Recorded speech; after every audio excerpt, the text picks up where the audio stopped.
여러분 안녕하세요. KNL 김강원입니다. KNL은 내 건강, 가족 건강을 지키기 위해 노력하는 여러분을 응원합니다.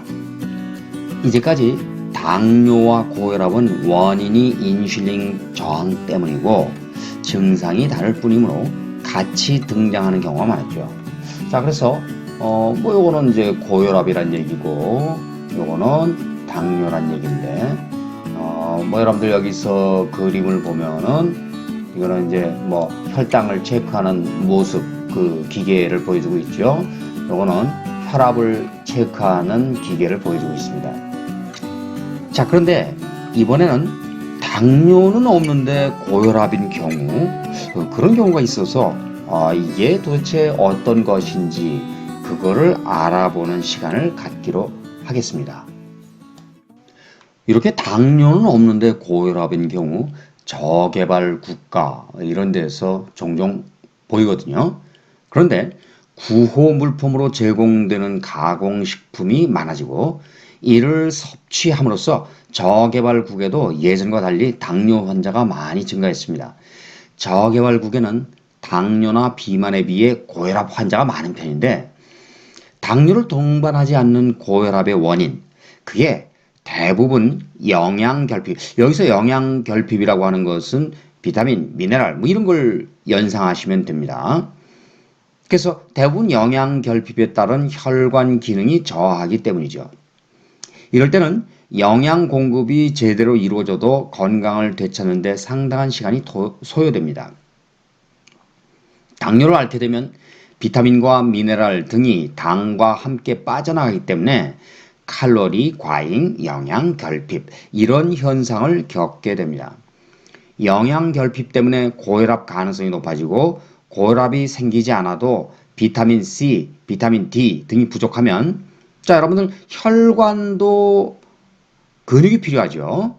왜냐하면 심장에서 모든 것을 다 책임질 수 없으니까요.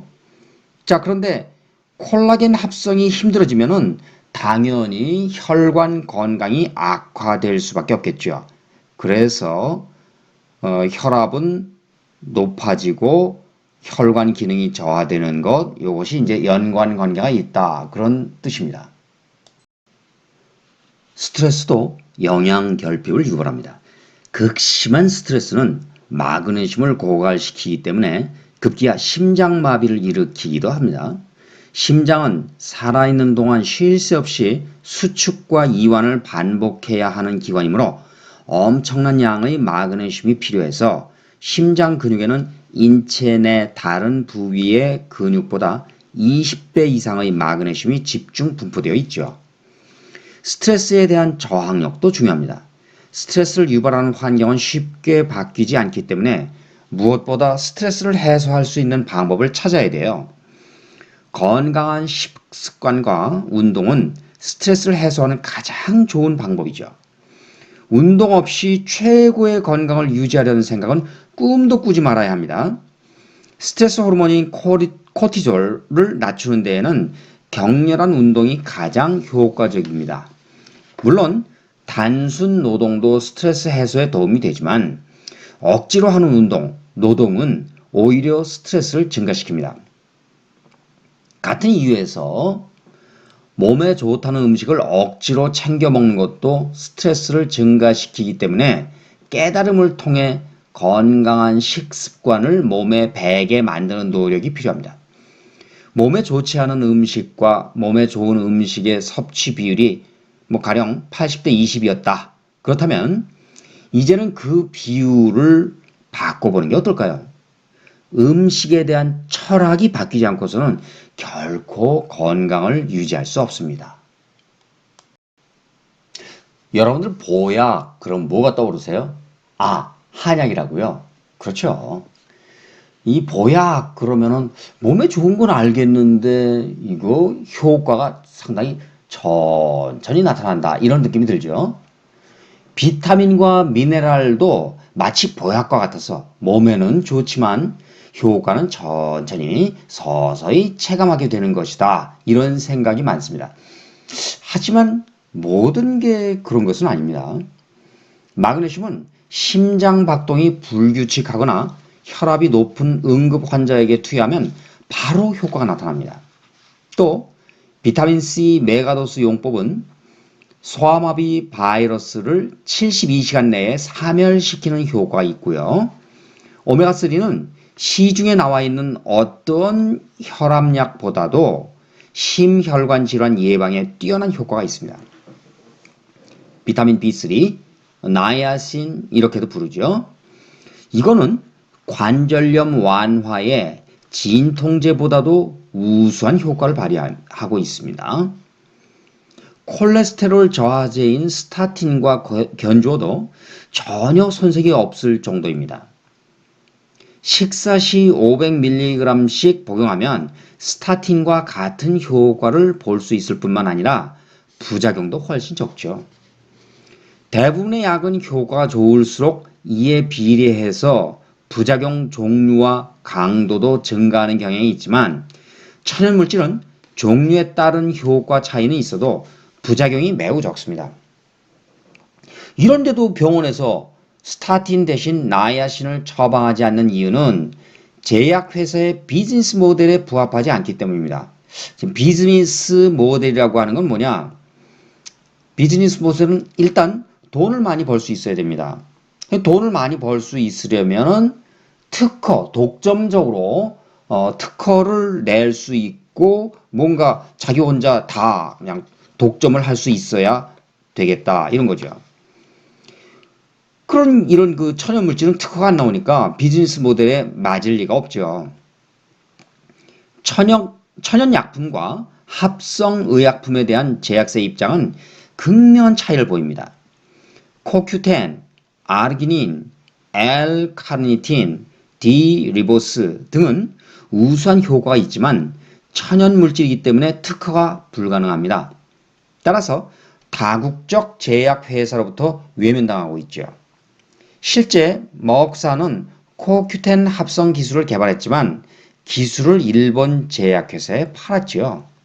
아무리 좋은 기술이라도 비즈니스 모델에 맞지 않으면 소용이 없습니다.